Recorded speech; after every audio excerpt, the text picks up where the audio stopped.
Hello! Hi all. అలా rooms దగ్గరికి వెళ్ళిపోయాం.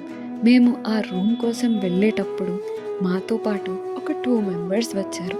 వాళ్ళు ఆ నైట్‌కి రూమ్ కోసం సెర్చింగ్‌లో ఉన్నారనమాట.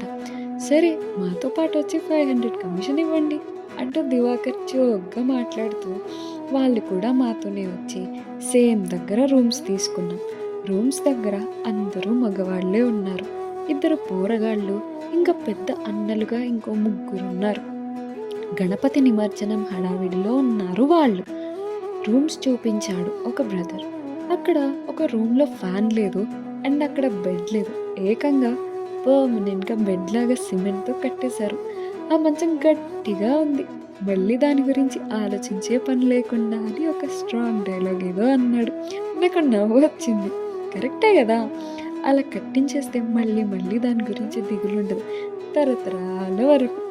ఇంకా ఎవరికి తగ్గట్టు వాళ్ళు రూమ్స్ చేసుకొని సెట్ అయ్యాం. రూమ్‌లో బ్యాగ్ పెట్టుకొని.